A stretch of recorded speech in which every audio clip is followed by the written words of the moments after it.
ఇప్పుడే country delight యాప్ని download చేసుకోండి. Download the country delight app now. Miyapur HMT Swarnapuri కాలనీలో కుటుంబంలో 5గురు కూడా అనుమానాస్పదంగా చనిపోయారు. లక్ష్మయ్య, వెంకటమ్మ వాళ్ళిద్దరు భార్యాభర్తలు, వాళ్ళ కూతురు అనిత, అల్లుడు అనిలు, అలాగే వాళ్ళ అబ్బాయి అంటే కవిత అనిల్ వాళ్ళ అబ్బాయి 2 years బాబు అప్పు అని చెప్పేసి 5గురు కూడా ఇదిగో ఇదే ఇంట్లో చనిపోయినటువంటి పరిస్థితి. అయితే రాత్రి మామూలుగానే తిన్నారు, అందరూ తినే టైంకే తినేసి పడుకున్నారని చెప్పి చుట్టుపక్కల వాళ్ళందరూ చెప్తున్నారు. పక్కనే వాళ్ళ బంధువులు కూడా ఉన్నారు, వాళ్ళు కూడా అదే చెప్తున్నారు. రాత్రి మామూలుగానే తిన్నారు అని చెప్పేసి, అయితే దోశలు వేసుకుని తిన్నారు అనేది పిండి గిన్నెలన్నీ కూడా ఇక్కడనే ఉన్నాయి. ఆ దోశలు వేసుకుని తినేశారు, తిన్న తర్వాతనే ఏదో జరిగింది అన్నట్లుగా అంటున్నారు.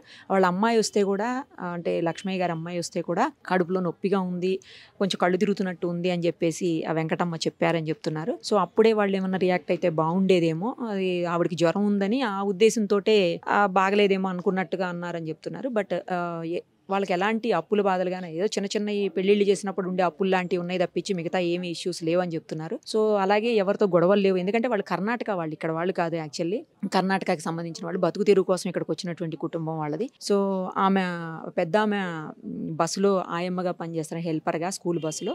సో రోజు అలాగే పొద్దున్న 4:30-5 లేవటం, 6:30-7 కల్లా ఆవిడ వెళ్ళిపోతారంటే, ఈరోజు లేవపోయేసరికి చుట్టుపక్కల అందరూ కలిసి వచ్చి డోర్లు కొడితే తీయకపోతే అప్పుడు ఓపెన్ చేసి చూసేసరికి మొత్తం 5గురు కూడా విగత జీవులుగా పడున్నటువంటి సిచ్యువేషన్ చూసి ఇమ్మీడియట్గా పోలీసులకు ఇన్ఫార్మ్ చేశామని చెప్తున్నారు.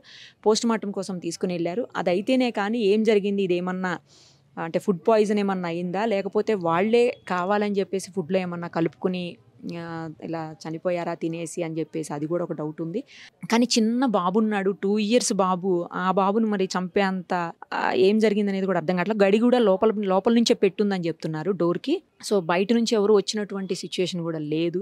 సో రెండే ఇష్యూస్, ఒకటి వాళ్ళుగా ఆత్మహత్య చేసుకోవాలి, ఏదన్నా అందులో కలుపుకొని దోశలు ఏదైనా కలుపుకొని బాబుకు పెట్టేసి తర్వాత వాళ్ళు కూడా తినేసి చనిపోయి ఉండాలి.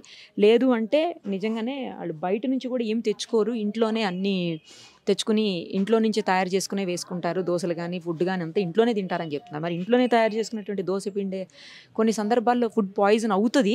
మనం గతంలో కూడా చూసాము, ఒక ఫ్యామిలీ మటన్ ఏదో ఫ్రిడ్జ్లో పెట్టింది ముందు రోజు తినటం వల్ల. ఈ మధ్యనే లాస్ట్ మంతే చూసాము, ఒక మనిషి చనిపోయాడు, మిగతా వాళ్ళందరూ కూడా హాస్పిటలైజ్డ్ అయ్యారు, ఒక దాదాపు 4-5 మంది. బట్ ఇక్కడ అలా కాదు, మొత్తం 5గురు కూడా చనిపోయినటువంటి సిచ్యువేషన్, అంటే చిన్న బాబుతో సహా. మరి ఏం జరిగిందనేది పోస్ట్ మార్టం రిపోర్ట్ వస్తేనే కానీ క్లియర్గా క్లారిటీగా తెలిసే అవకాశం ఉంది. మనం ఒకసారి చుట్టుపక్కల వాళ్ళతో కూడా మాట్లాడి చూద్దాం, ఏం జరిగింది ఏంటనేది వాళ్ళకి కొంతవరకు అన్న తెలుస్తుంది కాబట్టి ఒకసారి అడిగి చూద్దాం. అసలు ఏమైందమ్మా, ఎవరు వాళ్ళు, మీకు ఏమవుతారు? మాకు పెద్ద అత్తయ్య పెద్ద మామయ్య అవుతారు మేడం. ఎవరు వాళ్ళిద్దరు? వెంకటమ్మను వాళ్ళు ఇక్కడే, మేము వేరే సైడ్ ఉంటాము, మా చెల్లి వాళ్ళు ఇక్కడ ఉండేది. వాళ్ళేమో నైట్ బాగానే మా పిన్ని వస్తే మాట్లాడి చేసి బాగానే ఉన్నారంట. ఏదో ఫుడ్ పాయిజన్ అనే అంటున్నారు, మాకు కూడా ఇంకా పక్క తెలీదు. అది చేసుకున్నారు, మరి దాంట్లో ఏమైనా పడిందో తెలీదు. అట్లా వేరే వాళ్ళు చెప్తున్నారంటే వాళ్ళే దాగి చనిపోయారు, అవన్నీ అబద్ధాలు. వాళ్ళకి ఏమైందో తెలియదు. చనిపోయేటంత పిరుకోలు అయితే కాదు వాళ్ళు చేసుకొని, వాళ్ళకి గట్టిమంతులే. అప్పు అయితే ఊర్లో పెళ్లి చేసిరు, మా మరదల్ని పెళ్లి చేస్తే అమ్మాయి సెకండ్ అమ్మాయి చేస్తే అప్పులు తీరట్లేదు అన్నట్టు ఇక్కడ వచ్చి బతికి అప్పులు తీర్పాలని వచ్చారు వాళ్ళు. వస్తే మరి కర్ణాటక మేడం, కర్ణాటక సైడ్ సేడం మండలం సైడ్ ఉంటాం మేము. వాళ్ళు వచ్చి ఇక్కడ బతికి మంచిగానే ఉన్నారు. ఉంటే వాళ్ళకి చిన్న కూతురు వచ్చింది, అదే పెళ్ళైంది అన్న కదా, ఆ అమ్మాయి వచ్చి ఇక్కడ వేరే సైడ్ రూమ్ తీసుకుని ఉంటాం నాన్న, మాకు రూమ్ చూసి పెట్టండి అంటే నైట్ వచ్చి ఇక్కడ పండుకొని ఈరోజు వెళ్దామని అనుకున్నారు. అంటే వాళ్ళు ఏమైందంటే పండుకున్నారు, నైట్ ఏమైందో తెలియదు. వీళ్ళకి మా చెల్లి వాళ్ళకి డోర్ కొట్టలేదంట, కాల్ కూడా చేయలేదు. మా పొద్దున్న లేచేసరికి డోర్ అంతా కొడుతుంటే వీళ్ళు శబ్దం వచ్చి బయటకు వచ్చారంట. ఇక అప్పటికి ఇక పిల్లోడితో సహా చనిపోయారు, 2 years బాబు. వాళ్ళేమో ఈరోజు అయితే షిఫ్ట్ అయ్యేటోళ్ళు రూమ్, వాళ్ళ కూతురు కవిత అనిలు వాళ్ళు అక్కడ ఫస్ట్ వేరే సైడ్ ఉండే, అక్కడ నుంచి ఇక్కడ వచ్చి బతుకు ఆడ ఉంటే కొద్దిగా వాళ్ళ ఆయన మంచిగా ఉండట్లేదు అమ్మ అంటే ఇక్కడ తెచ్చి పెడదామని అనుకున్నారు. మాకు కూడా తెలియదు ఇంత సడన్గా అవుతుంది కానీ మాకు కూడా తెలియదు, పొద్దున్నే తెలిసింది మాకు కూడా. మా అత్తమ్మ పని చేసేది విక స్కూల్లో పని చేస్తే పొద్దున్నే ఎలాగో లేచి వెళ్తారు కదా, అలా వెళ్ళాలని మా ఓన్ అత్తయ్య వచ్చి డోర్ కొట్టిందంటే లేవలేదు.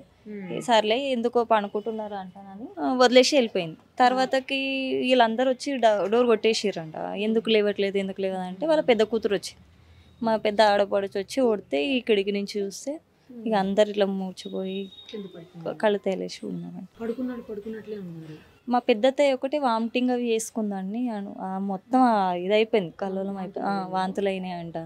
మా మా అన్నయ్య మా మామగారు అంతే పండుకుంటానే ప్రాణాలు పోయినాయి. బాబు కూడా అంతే పండింతానే ఇట్లా బోర్లో పండుకున్నాడంట, అలాగే పోయింది. వీళ్ళిద్దరు ఒకటే వామిటింగ్ చేసుకున్నారని అనుకుంటున్నారు. అసలు కనీసం ఫోన్ చేసినా లేచేటోళ్ళు ఇక్కడ. ఫోను లేదు, అసలు డోర్ కొట్టిరు కూడా, డోర్ కొట్టిన ఎవరు చేయలేదు సార్ మేడం ఆ టైంకి. ఫోన్ కూడా చేయలేదు. మరి పండేటప్పుడే ఇప్పుడు నార్మల్గా మాట్లాడుకుంటాం, అట్లా మాట్లాడుకొని మా పెద్ద ఆడపడుచు 12 వరకు ఉందంట. అప్పుడే అన్నదంట మా అత్తయ్య, ఎందుకో నా కళ్ళు తిరుగుతున్నాయి, కడుపు తేలేసినట్టు అవుతుంది. తినేసారు. తినేస్తే ఆమెకు ఫీవర్ ఉండేనట్టు 3 డేస్ నుంచి. అట్లా దానివల్ల ఏమైనా అవుతుందేమమ్మా, నీకు బీపీలో ఉంది కదా, అట్లా అవుతుందేమో అని మా పిన్ని కొద్దిగా నెగ్లెక్ట్ చేసింది అన్నట్టు. ఇక నార్మల్గా వచ్చింటే ఇంకా మా ఆడపడుచు చిన్న ఆడపడుచు చెప్పింటే డౌట్ వచ్చేది. ఇక చెప్పలేదు ఆమె. ఈ మొక్కతో చెప్తుందిలే, మాట్లాడిన ఒక 2 అవర్స్కి అలా అయ్యిండొచ్చు మేడం. మరి తెలీదు ఎవరు, మాకు కూడా అందరు ఫోన్ చేసి పొద్దున్న చెప్తేనే అర్థమైంది, తెలిసింది. మా ఆయన వాళ్ళకి పెద్దయిన కొడుకు అవుతాడు, సొంతం పెద్దయిన కొడుకు. ఈ విషయం తెలియంగానే మేము రావాలన్న సిచ్యువేషన్లో లేకుంటే మేము స్కూల్ పిల్లల్ని దింపేసి వస్తాం, మధ్యలో వెళ్ళినాము. ఇక వచ్చేసరికి అందరినీ బయట వేసారు. బయట అట్లా అయ్యింది. తెలియదు కూడా, ఏం వాళ్ళే కావాలని చేసుకున్నది తెలియదు, అది ఇలా అయ్యింది తెలియదు. మీ చెల్లి వాళ్ళు బాగానే ఉన్నారు, అందరితో బాగానే ఉన్నారు మేడం. ఏం ప్రాబ్లం లే. గొడవలు పడ్డా కూడా అప్పటికప్పుడు బాగా అవుతారు. మళ్ళీ ఇప్పుడు నార్మల్గా మనకు గొడవలు అయ్యేటివే కదా, మంచిగా అప్పటిదప్పుడే. మా పెద్దమ్మ ఎవరికైనా మంచి మాట్లాడేటోడు, మంచిగా ఉండేటోడు. చేసుకొని తినాలి కానీ ఇట్లా ఉంటే ఎట్లా, దేశం వచ్చి దేశం వచ్చినా మంచిగా ఉండాలి అని మంచి మాటలు చెప్పేటోడు. ఎవరితో గొడవలు పడ్డా కూడా అప్పటికప్పుడు మంచిగా ఉండేటోడు. ఎవరితోనైతే నార్మల్గా శత్రుత్వం ఎవరితో పెట్టుకోలే. ఇక అప్పుల బాధ ఉన్న అందరితో బాగా, అందరితో ఆడ ఇప్పుడు ఇక్కడ ఉన్నంత అక్కడ ఉండదు కదా మేడం. అందుకని ఇక్కడ చేసుకొని వచ్చి ఏదో అప్పు తీర్చుకుందామని వచ్చారు. ఇంకో 1 ఇయర్ అయితే అయిపోతుంది, మేము వెళ్ళిపోతాం ఊరికని వాళ్ళు హోప్లో ఉంటే ఇట్లా. సేడం మండలం మేడం, అది డిస్ట్రిక్ట్ గుల్బర్గా, మాది సేడం మండలం, రంజోడ్ పక్కల గ్రామం. అటు నుంచి వచ్చి ఇక్కడ బతుకుంటే ఆల్మోస్ట్ ఫ్యామిలీ ఇక్కడే ఉంటుంది మాది. ఆల్మోస్ట్ ఇక్కడనే ఉంటుంది. ఇక తర్వాత ఇప్పుడు 1 ఇయర్ అయిన తర్వాత వెళ్దాం అనుకున్నారు, మధ్యలో ఇట్లా. వాళ్ళ చిన్న కూతురు మ్యారేజ్ అయిపోయింది, లాస్ట్ కూతురు. వాళ్ళకి 3 ఆడపిల్లలు.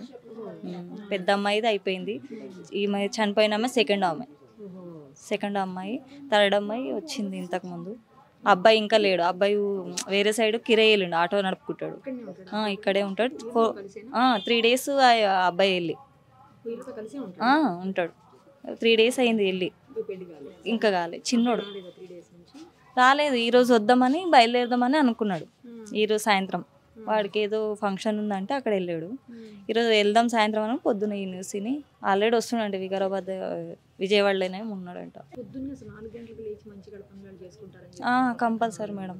ఎవ్వరు లేవకుండా మా మామయ్య లేచి నీళ్ళు వచ్చిన నీళ్ళు ఎవరు వాళ్ళకి నింపి పెట్టి, మా చెల్లి వాళ్ళకు కూడా మస్తు హెల్ప్ చేసేటోడు, మస్తు అడిగేవాళ్ళు. లేవండి అమ్మా, మా చెల్లి కొద్దిగా లేచేది కాదు, పొద్దున లేపి మరి స్కూల్కి టైం అవుతుంది, ఎల్లుండి అని. దేవుడు అనేటోడు చూడండి, పసివాడిని కూడా వదిలేనట్టు చేసుకుంది.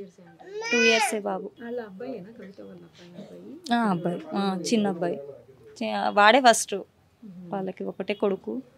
ఇక చేసుకుందాం అనేసరికి వాళ్ళ ఆయన కొద్దిగా వెనకలో జర బాగాలేకుండే, పట్టించుకునేటోడు కాదు. ఇప్పుడు కొద్దిగా మంచిగా ఉండి ఫ్యామిలీని బాగా చూసుకుందాము అనేసరికి ఇట్లా అయిపోయింది. మేస్త్రి మేడం, అనిల్ మేస్త్రి. ఇవి ప్లాస్టర్ అవి చేస్తాడు ఆయన. ఏంటనే మా మరదలు కూడా వెళ్ళేది పనికి, ఇద్దరు వెళ్ళి చేసుకునేటోళ్ళు. స్కూల్లో చేస్తుంది. ఇక లేబర్ పని ఉంటే చేసేటోళ్ళు, లేకపోతే ఆయన కొద్ది కాలు బాగాలేకుండే. ఇక ఏదో చెయ్యదన్నా కూడా నేను కూర్చుంటే ఎట్లా చేసుకుంటే మంచిది కదా అని లేబర్ పని చేసుకునేటోడు. అయినప్పుడు వెళ్ళేటోడు, లేకపోతే ఇంట్లో ఉండేటోడు. ఈడ మాత్రం అందరికి మంచివాడే మేడం, ఏది ఇబ్బంది లేదు. మా మామయ్య వాళ్ళ దాంట్లో అయితే ఈయన బెస్ట్, మంచివాడు, చాలా మంచివాడు. మా మామ సొంత మామయ్య అయితే చిన్నప్పుడే చనిపోయాడు. ఇక సెకండ్ ఈయన ఇంట ఉన్న ఆయన చనిపోయాడు 6 months బ్యాక్. ఈయన లాస్ట్ 62 ఉంటుంది. ఆవిడకి 54, 55 ఉంటుంది. కవిత 24, హస్బెండ్కి 33 ఉంటుంది. వాళ్ళ అత్త వాళ్ళతోని పడలేక వచ్చి ఇక్కడ చేసుకుందామంటే దేవుడు అనేటు పనికి అక్కడ అనంతపూర్లో ఉంటాడు.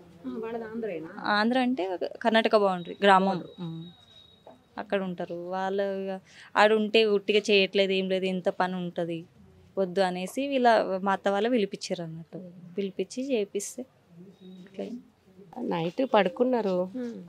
పొద్దున్నే 4 గంటలకు లేస్తారు. డైలీ రొటీన్ అది. డైలీ లేస్తారు. ఈరోజు లేవకపోయేసరికి మేము తలుపులు కొట్టేసరికి రావట్లేదు. ఇంకా వాళ్ళ పెద్ద అమ్మాయికి ఫోన్ చేసి పిలిపిస్తే వచ్చి తలుపు ఇడగొట్టేస్తే 5 మంది పాపం బయట వేసుకున్నారు. అది ఎట్లా జరిగిందో మనకు తెలీదు.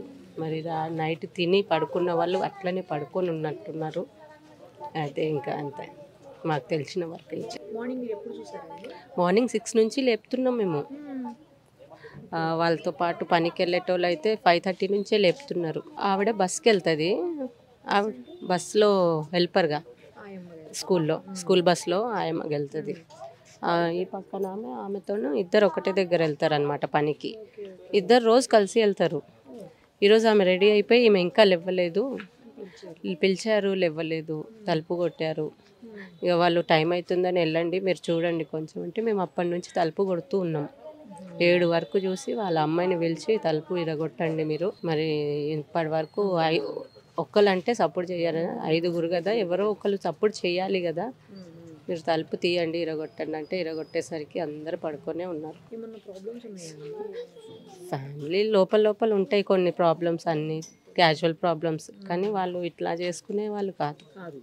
సంథింగ్ మంచిగానే ఉంటారు. అందరు బాగానే ఉంటారు. పొద్దున్న లేవగానే రొటీన్ లైఫ్. ఇంత సడన్గా ఇట్లా అవుతుందని అనుకోలేదు అసలు. వాళ్ళు చేసుకోరు కూడా, ఇట్లా చేసుకునే వాళ్ళు కారు.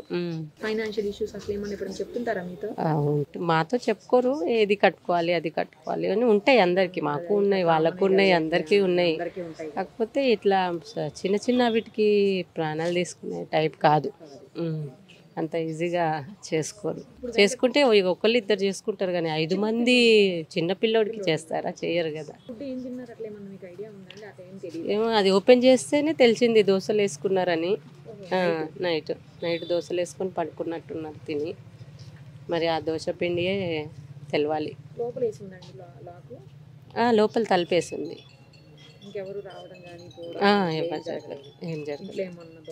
ఏం జరగలేదు. దోశలు వేసుకున్నారంతే. ఫుడ్ ఏమో బయట నుంచి తెచ్చుకోరు సామాన్యంగా. వాళ్ళు ఇంట్లోనే రుబ్బుకున్నట్టున్నారు. ఇంట్లోనే వేసుకుంటారు. బయట ఫుడ్ తినే అలవాటే లేదు వాళ్ళకి. అదే అసలుకి చాలా విచిత్రంగా ఉంది.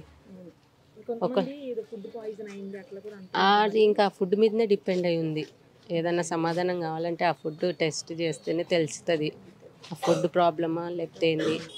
ఇక 5గురు అంతా పడుకొని ఉన్నారు అందరు. కలిపారో కలుపుకున్నారో తెలీదు. అది ఇంకా పోలీస్ వాళ్ళకే తెలియాలి. వాళ్ళకి అంతే. సుమన్ టీవీలో మీ పర్సనల్ అండ్ బిజినెస్ ప్రమోషన్స్ కోసం కింది నెంబర్కి కాంటాక్ట్ చేయండి.